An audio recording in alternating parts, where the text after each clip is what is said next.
Edicionin e nisim me zhvillimet në fushën e drejtësisë. Pas një pushimi 12 ditor kanë rinisur seancat në gjykatat e vendit.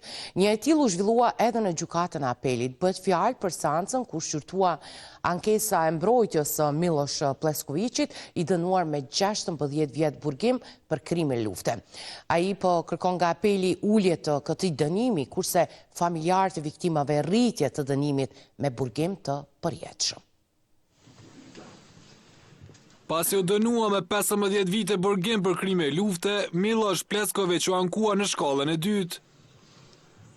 Përballë serbe në gjykatore zunë vendet familjarët e viktimave. Para atyre, kolegji i apelit filloi me elaborimin e ankesave të palëve në procedurë. Me datën 7/2025 kanë nxjerrë aktgjykim, me të cilën përpanderi Miloš Plesković e ka shpallur fajtor për veprën penale, krime lufte kundër popullsisë civile. Pas gjyqtarës referuese, fjala ju dha avokatit mbrojtës të familjarëve të viktimave. Një ankesë tjetër është e pabasë dhe nuk korrespondon me provat të shtjellura dhe të administruar në gjykimin e shkallës. Dënim me të rënd ndaj atij që akuzohet se ja ka vrarë 2 djem binjak, kërkoi Mirje Daçaj. Edhe unë e kom shkruar, jetë në bojë, që mi kam me të tje. Kurse një marë site, unë e kom sërë për jetë, dënimin. Edhe të dëmtuarit tjerë patën kërkesën e njësit të nënës së 2 djemve binjak që u vronë gjatë kohës së luftës së fundit në Kosovë. Unë kom qenë aty 3 masakre. 15 forcë sakre. Ka shta dhe marë shumë dhe të nuk përje. E dënim me të ullët për të akuzuarin kërkoi avokatja Pleskovićit. za koje moraju dovesti do ukidanja ove izuzetno loše presude. I sada ću vam reći iz kog razloga. Gjatë elaborimit të ankesës së saj reaguan familjarët e viktimave. U njega pucu. U pucu u njega. Ka gjujt piton me vrlo. Vetëm diçka. Pucu u njega. Treba njema dođimo ti zapor. Sudja, molim vas, Vetëm diçka. Ljudna, avokat. Këta u qetësuan tek pas ndërhyrjes nga gjyqtarët. Tjera e fundit që reagon. Pas këtij episodi, avokatja mbaroi fjalën e gjyqtare e shpallit të përfunduar seancën. Slažem se sudija, ali ovaj čovjek je osuđen na 15 godina. Jo të gjithë të akuzuarit për krime lufte përballen me drejtësinë deri në fund. Shumë nga ta që nga pas lufta arratisen nga drejtësia në momentin që i ngritet akt akuza. Të tjerë shfrytëzojnë trajtimin mjekësor në qendra spitalore që të shmangen nga drejtësia. Për gjithë këtë praktik po fajsohet misioni i UNMIK-ut. Në shërtim fillestari akuzuari për krime lufte Ramadan Morina nuk e pranoi fajsinë. Nuk e pranoj fajsinë se 5 mëllët të tjetës në mojë. 3 mëllët të nëmë forës kom qenë Kosovë. Mbi këtë bazë mbrojtja kërkoi edhe ndryshimin e masës së sigurisë. I propozohet kryetarit të gjykatës që të mbrojtë vendet ta liroj nga masa para krijimit. Shtet që eventualisht të shqiptohet një masë më e butë. Po një kërkesë e tillë kundërshtua nga prokurori speciale, këtë me një arsye të mirë të bazuar. Sa herë që është ndru masa para krijimit, të panderit kanë ikur dhe kanë shkuar në Serbi. Dhe këto për vetmin fakt se janë e dini se nuk ekziston një marrëveshje mes Kosovës dhe Serbisë për ekstradimin e të panderëve. Të tilla raste në fakt janë me dhjetra që nga pas lufta në Kosovë. Njëri prej tyre është shqiptari Lulzem Ademi, akuzuar për vrasjen e dhjetra civilëve shqiptar në rajonin e Mitrovicës. Në lidhje me këtë dukuri, është përgatitur një raport nga Fondi për të drejtën humanitare në Kosovë. Bëhet fjalë për diku rreth 28 personave të dyshuar të cilat janë arratisur. Pra atëherë ka qenë periudha e UNMIK-ut. Sigurisht që në rastet kur personat e dyshuar për krimet e luftës janë pjesëtar të forcave serbe, kryesisht gjykata i shqipton masën e Shumë nga të akuzuarit kanë shfrytzuar spitale që të realizojnë edhe ratisjen. Ikja nga Kosova drejt Serbisë u shërbet si mburoj që të mos arrestohen edhe pas 2 dekadash. E fajin kryesor që në shumë vende drejtësia ka mbetur pa u vendosur, po e adresohet edhe UNMIK-ut. UNMIK-u në këtë rast ka qenë i pakujdesshëm, sepse vlerësimi i rrezikut të ikjes është një prognozë, mirë po nuk është thjesht prognozë, ajo prognozë duhet të mbështetet në rrethana. Ndoshta ata mund edhe të arsyetohen dhe të thonë se Serbia me UNMIK-un ka bashkëpunu në aspektin formal, mirë po në aspektin përmbajtësor, material, edhe ata e kanë ditë që as me UNMIK-un nuk bashkëpunon Serbia nëse është në pyetje dorëzimi të akuzuarve për krime. Kjo praktike ndryshime të masës së sigurisë si duket nuk po praktikohet më, duke marrë parasysh edhe këtë raste. Në fund të vitit të kaluar, gjykata themelore në Prishtinë ka vazhduar masën e paraburgimit Ramadan Morinës edhe për 2 muaj. Kurse sot në themelorën e Prishtinës ishte planifikuar seanca e radhës në gjyqin për rastin që njësi 52 milionshi, por ajo është anuluar. Seanca parashihet të mbahej në rigjykimin ndaj Palekajt, Esed Berishës, Nebi Shatrit dhe Besim Tahirit si të akuzuar për keq përdorim të detyrës lidhur me autostradën Arben Xhaferi. Shkak për anulimin e seancës është mos përfundimi i ekspertizës financiare. Në këtë rast, Palekaj në cilësinë e ministrit të Ministrisë së Infrastrukturës, Esed Berisha në cilësinë e këshilltarit të lartë politik të tim, Nebi Shatri si sekretar i përgjithshëm në këtë ministri dhe Besim Tahiri si drejtor i prokurimit publik ngarkohen nga prokuroria për keq përdorim të detyrës zyrtare në bashkëkryerje. Nga zyra e gjykatëses Violeta Namani Hajra konfirmua se seanca planifikuar për sot nuk mbahet për shkak se nuk është kryer ende ekspertiza financiare, ndërka që radhës caktohet pas pranimit të ekspertizës. Kryetaria e gjykatës themelore në Prishtinë, Albina Shabani Rama, ka refuzuar kërkesën për përjashtimin e kryetarës së trupit të gjykues Violeta Namani Hajra nga gjykimi i rastit të njohur si 53 milionshi, kërkesë kjo e parashtruar nga i akuzuari Esed Berisha.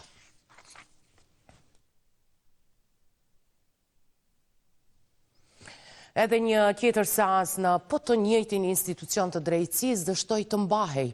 Bëhej fjalë për seancën gjyqësore ndaj ish kryeshefit ekzekutiv të Korporatës Energjetike të Kosovës, Nagib Krasniqi, i cili po akuzohet për veprën penale keq përdorim i pozitës apo autoritetit zyrtar, e cila ishte paraparë për sot në orën 9:30 dhe është anuluar. Kjo pasi kryetari i trupit gjykues Arben Hoti është avancuar në gjykatën e apelit. Anulimin e kësaj seance ka konfirmuar zyrtarja për informim në gjykatën themelore të Prishtinës, Milinda Gashi, e cila tha se për këtë lëndë gjyqësore së shpejti do të caktohet gjyqtari i ri.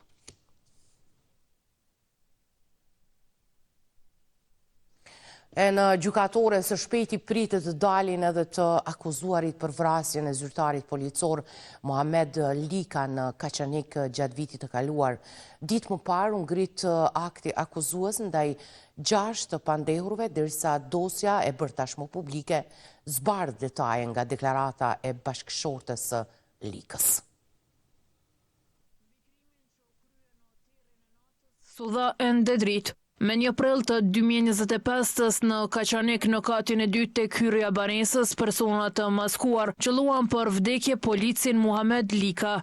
Disa ditë e javë pas vrasjes në pranga të organeve të rendit të ranë 6 persona si të dyshuar për kryerjen e kësaj vepre penale. Tek tash me datë 9 të këtij muaji, prokuroria themelore Ferizajt ka ngritur akt akuzë ndaj 6 personav. Në të përfshihet deklarata e gruas së policit tashmë të ndjerë qedha para hetuesve me 29 maj të vitit të kaluar. Sipas dosjes që zbardh deklaratën e saj rreth 3-4 ditë para vrasjes, kur Lika pa tashmë të dyshuarin Haki Bela, i ndjeri kishte dyshuar se diçka do të ndodhte. Për çudi këta persona janë duke qëndruar së bashku, diçka ka me kriz këto, se shumë janë duke qëndruar së bashku. Mesirash ajo kishte thënë para organeve të rendit se bashkëshorti i saj nuk ka pasur probleme. Muhamedi nuk ishte pasur ndonjë problem me ndokënd, përveç se gjatë kryerjes së detyrës zyrtare, saktësisht gjatë vitit 2023, e kishte njoftuar bashkëshorten e tij se kishte pasur një problem me disa persona lidhur me shpërndarjen e fletushkave me karakter fetar, si dhe ndezjen e një pishe në qytet, e që bëhet fjalë për të miturin Rejhan Bela dhe grupin e tij.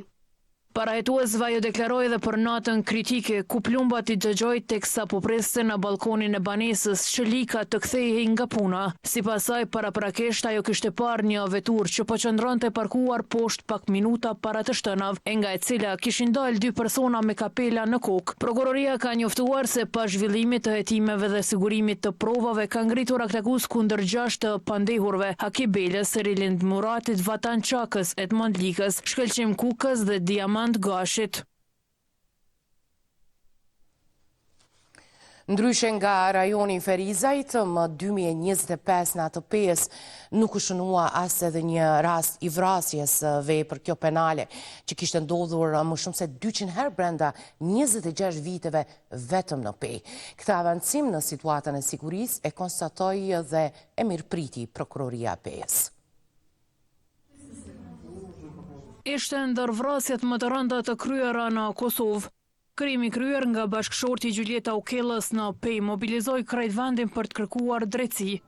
E vepra penale e vrasjes u krye brenda 26 viteve në këtë komunë në 203 raste.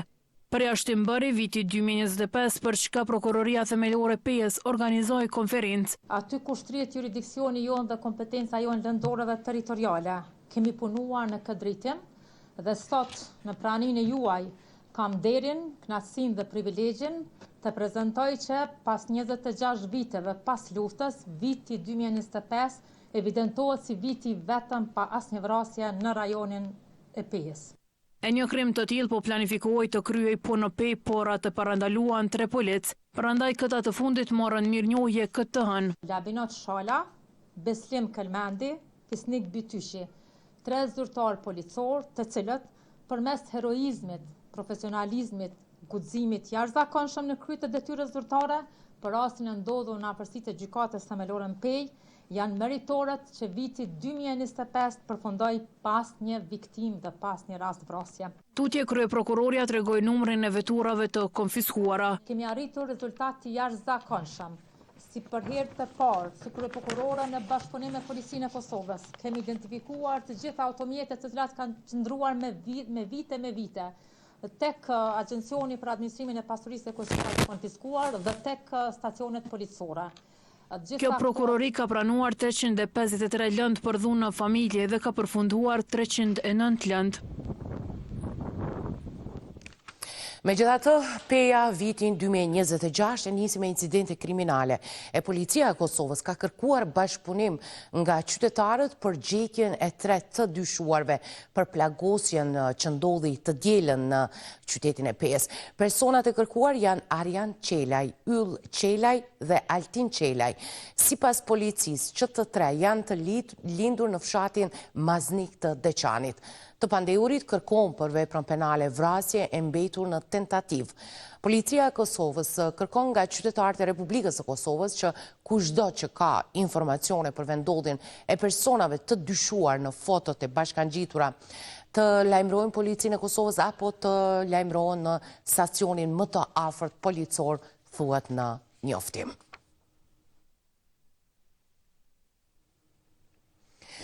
Flasim për zhvillimet sa I përket zgjedhjeve nacionale të 28 dhjetorit. Rezultati I tyre nuk është certifikuar ende, ani pse numrimi u finalizua të premtën e kaluar. Kjo po ndodh shkaku I disa ankesave aktive në panelin zgjedhor për ankesa dhe parashtresa si dhe në Gjykata Supreme.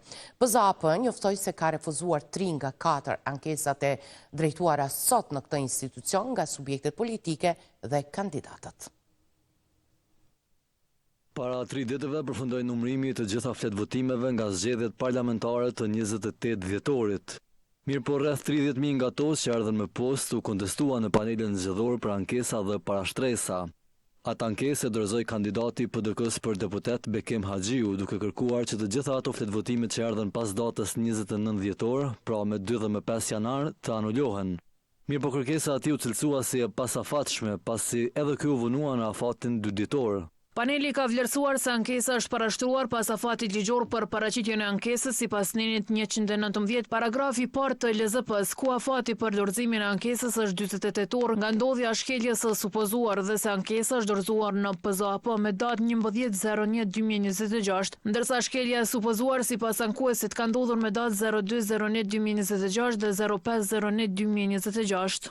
Për të njëjtën arsye u hodh poshtë edhe ankesa nën kryetarit të kuvendit Nenad Rashić, i cili pretendoi për tran bullgar në Leposavić e Novo Bird. Teksa paneli e cilësoi si të palejuar ankesën e kandidatit tjetër të PDK-s, Jakub Nura, për rinumrim të vendvotimeve në Skënderaj.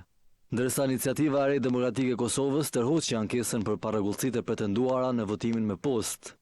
E përveç PZAP-s, pas zgjedhjeve në Gjykatën Supreme deri të hënën, ishte dorëzuar veç një ankesë që u cilësua si e pabazuar. Lidhur me kërkesën tuaj bazuar në informacionin nga zyra për menaxhimin e lëndeve, aktualisht nuk ka ndonjë ankesë lidhur me zgjedhjet, të paraqitur në Gjykatën Supreme. Këtë vit një ankesë është refuzuar si e pabazuar. Ajo kishte të bënte me pretendimet e lëvizjes përparimtare të romëve karshi Partisë Rome të Bashkuar të Kosovës për ushtrim të ndikimit tek votuesit. E kur të përfundojnë krejt këto procese, atëherë do të bëhet edhe shpallja dhe certifikimi i rezultateve. Shpallja e rezultateve përfundimtare nuk e përmbyll procesin zgjedhor, pasi subjektet politike dhe kandidatët kanë të drejtë ankese ndaj rezultatit, fillimisht në PZAP dhe më pas çështja mund të shkojë deri në Gjykatën Supreme.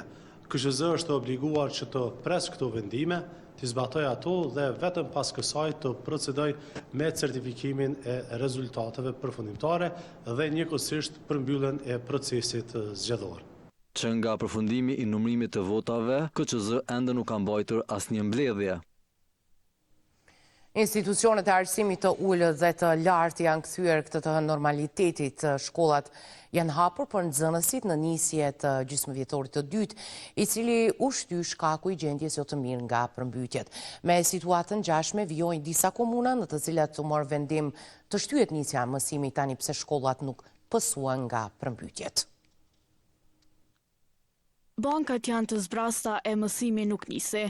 Këtë hënë në shkollën fillore Adi Gashi në Qikatov të Drenasit nuk u paraqit asnjë nxënës, sepse ky institucion u prek nga vendimi që në këtë komunë të shtyhet nisja e mësimit edhe për 2 ditë. Kjo si pasojë e rreshjeve të dendura dhe përmbytjeve që kanë shkaktuar dëme. Ndonse kjo shkollë nuk pësoi probleme, shtyerja e mësimit ishte vendim i mirëpritur. Fatbarësisht shkolla ju nuk ka pas problem gjatë kohës së vërshimeve. Ne kemi qenë të gatshëm me fillu procesin mësimor, mirë po të i morë parasysh që kemi nxënësa dhe për shkollës Bajicës, do më prej fshatit në falnit Bajicës ata udhtojnë, është dasht me i morë parasysh gjithë faktorët edhe me vendosë për me shty procesin mësimor. Asnjë shkollë në Drenas nuk u raportua se pati dëme për shkak të rreshjeve. Kjo u konfirmua nga drejtori i arsimit në këtë komunë. Por gjendja e rrugëve dhe disa zonave mbetet e papërshtatshme dhe kjo i detyroi institucionet të kadit të marrin këtë vendim. Fatmirësisht nuk ka pas probleme të theksuara, por rrugë kanë qenë me ngrica, vështirësi në qarkullim, për këtë kemi pasur arsyeshme që të shtyjmë për 2 ditë dhe këto 2 ditë do të zaventohen të vënë në vijim. Për 2 ditë fillimi i procesit mësimor u shty edhe në komunën e Madishevës. Në afërsi të hyrjes së shkollës fillore Ibrahim Azreku, rruga që e rënduar shkak i grumbullimit të ujit, por shkolla vet nuk u dëmtua.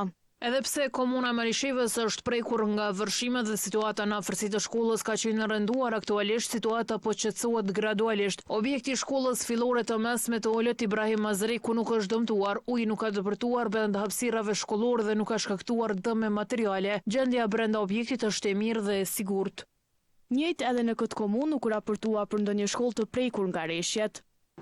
Fati i bardhë joni është për arsye se pozitat e shkollave tona janë vërtet në pozitë geografike janë të mirë dhe nuk kemi pas damën Preshtin 2-3 shkolla që ka pas ka pak ujë që ka depërtuar përmes kulmit.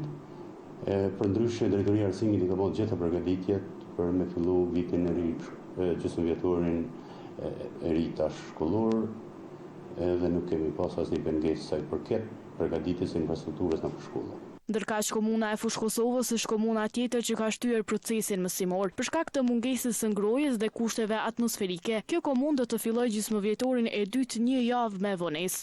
Edhe në Mitrovicën e Veriut, një shkollë nuk filloi të hënën mësimin. Komunat më të prekura tashmë kanë nisur edhe me vlerësimin e dëmeve, prandaj ato Prej kësaj të hëne ka nisur të mbledhin të dhënat nga qytetarët që pësuan dëme e të cilët aplikojnë për kompenzim të tyre. Shtëpin i amori uje ndërsa dëmet i ka ende të pranishme. Pas reshjeve të dendura të shiu dhe përmbytjeve në drenas, u godit edhe fshati Qikatoveri. Familja e Bajram Qerkinajt vështirë se mund ta përballoj këtë krizë. Këtu në ka hy uji, do më thonë, pikrisht edhe prej këtu, prej asfaltit, të në këtu ofër asfaltit shumë, mi po edhe mbro pa shpije, u të bu uji konsiderushëm, si me thonë vëllë një metër në alësi. Tani në ka hy ujt edhe prej murit, se shpija e pa izolume, do më thonë pej qorat blukit e pej atyne, edhe në ka dëmë të vëllaj, që të gjona që i kena postë. Shumë dyshemej, laminate, kuzhine, që të pajisjet elektronike që janë. Mirë po tashmë komuna e Drenasit ka nisur të pranoj kërkesat e qytetarëve të prekur nga reshjet për vlerësimin e dëmëve. Këtë kërkesë ka bërë edhe vetë Qerkinaj. Do me thonë se do shte hone, i kum qu fëtet, edhe mrena kum fotografu që në ka bo dëme, edhe në ka premtu komuna Drenasit që do të kompenzojnë që të dëme që në ka bo vërshime. Komuna e Drenasit ka formuar 3 komisione për vlerësimin e dëmeve në këtë qytet. Qytetarët të vinë dhe të bëjnë kërkesa për vlerësimin e dëmeve. Njëkohësisht kemi krijuar 3 komisione të cilat do të merren me vlerësimin e dëmeve. Kodër të këtyre komisioneve është Komisioni për vlerësimin e dëmeve nga ekonomisë familjare, Komisioni për vlerësimin e dëmeve bujqësore dhe Komisioni për vlerësimin e dëmeve të bizneseve. Qytetarët veç kanë filluar një numër i madh i kërkesave të cilat janë ardhur, komisionit kanë dalë edhe javën e kaluar kanë dalë në terren, po edhe këtë javë këto momente derisa na po flasim, komisionit janë të e bë punën e tyre. Edhe Madisheva u godit njëjtë nga përmbytjet e fundit. Qytetarët e kësaj komune mund të paraqiten pranë zyrave të komunës për të dorëzuar kërkesat për vlerësimin e dëmeve. Edhe bën vlerësimin e dëmeve dhe në fund të kësaj bëhet një raport përfundimtar ku përcaktohet se cila familje me dëm përkatës e në fund është edhe shuma përgjithshme e dëmit përmes së cilit shumën do duhet të drejtohemi qeverisë qendrore përmes drejtorive tona. Komisionet për vlerësimin e dëmeve janë formuar edhe në Klin, Fushkosov, Skenderaj e Rahovec. Jo nga reshjet, por nga një zjarë që shpërtheu në rrethana të paqarta. U shkaktuan dëme të mëdha në fabrikën Komodita Home në Gjakov. Vetëm 3 ditë pas këtij incidenti tashmë është rikthyer prodhimi dhe kompania ka vendosur që ta vazhdojë aktivitetin e saj. Vetëm 3 ditë pas zjarrit që preku një pjesë të objektit, Komodita Home ka dëshmuar se qëndrueshmëria dhe organizimi i fortë janë elementet përbërëse të saj. Sot fabrika ka filluar prodhimin. Pavarësisht dëmeve materiale, kompania ka vendosur të vazhdojë aktivitetin pa ndërprerje për t'u gjendur afër punëtorëve dhe për të ruajtur funksionimin e zinxhirit të prodhimit. Drejtoresha operative Granita Bunari tha se ani pse po shfrytëzohet veç 60% të objektit, kjo i ka gëzuar punëtorët dhe riakomodimi pajisjeve ka vijuar. Janë të prekura nga ky dëm dhe janë totalisht të pashfrytëzueshme, por 60% tjetër e hapësirave veç janë riakomoduar dhe janë risistemuar makineritë dhe procesi punës ka filluar normalisht. Që nga dita e incidentit, situata është ndjekur nga afër edhe nga institucionet lokale. Kryetari i komunës së Gjakovës, Ardian Gjini, vizitoi sërish sot fabrikën, ku informua për gjendjen aktuale dhe curinë e punimeve nga pronari i kompanisë Shkëlqim Devolli, i cili sot shoqërohej nga vëllai Blerim Devolli, pronar të Devollit Group. Edhe me të vërtetë është gjë e mirë që sot ka rifilluar kaq shpejt pasi domi shumë të madh. Kam qenë këtu edhe atëherë, unë i përgëzoj menaxhmentin, pronarët edhe punëtorët që janë kthyer të gjithë në punë, është diçka tepër e mirë për Rikthimi i shpejtë i prodhimit u përshëndet edhe nga komuniteti i biznesit. Oda Ekonomike e Kosovës dhe Oda Ekonomike Amerikane në Kosovë e cilësuan reagimin e Komodita Home si shembull të menaxhimit dhe përgjegjësisë korporative. Me të vërtetë do të njëjë kapelën zotit Shkëlqim Devolli që ka arritur në një periudhë kaq të shkurtë kohore ta rifilloj prodhimin dhe punëtorët mos ta ndinë dhe ekonomia e Kosovës mos ta ndinë nga daljen e prodhimit ose në uljen e eksportit të motor. nga oda ekonomike amerikane su befasuan me rinisjen e punës. Realisht, unë nuk befasohem me rinisjen ka shpejt punës, duke ditur krejt qëndrueshmërinë që karakterizon edhe korporatën Devoli edhe natyrisht pronarin e saj. Sot i shkëlqim Devoli është diçka që kemi parë për gjatë viteve, pavarësisht vështirësive në një vend i cili nuk ofron ndoshta kushtet më të mira për të bërë biznes, korporata Devoli gjithmonë ja ka dalë. Edhe pse shkaku i saktë i zjarrit ende nuk është bërë i ditur, drejtuesit e kompanisë konfirmojnë se prodhimi po vazhdon me intensitet të shtuar dhe se Komodita Home pritet shumë shpejt të rikthehet me kapacitetet të plotë. Me mira vende pune, prani të fortë në eksport dhe kontribut të rëndësishëm fiskal, Komodita Home mbetet një nga shtyllat kryesore të ekonomisë në Kosovë. Rreshtet e shiut e më pas edhe ngricat nga temperaturat e ulta sollën situatë jo të sigurt edhe në komunikacion. Policia e Kosovës njoftoi se brenda së dielës në vend u shkaktuan 44 aksidente trafiku, 16 me të lënduar dhe 28 me dëme materiale. Po ashtu është bërë ditur se gjatë kësaj periudhe kohore janë shqiptuar 1407 gjoba për shkelësit e rregullave të trafikut rrugor, 15 janë arrestuar dhe 14 janë dërguar në mbajtje. Këto edhe po përmbyllim këtë edicion qendror të lajmeve. Për këto dhe shumë informacione klikoni në Gazeta Express. Falenderoj për vëmendjen. Mirupafshim.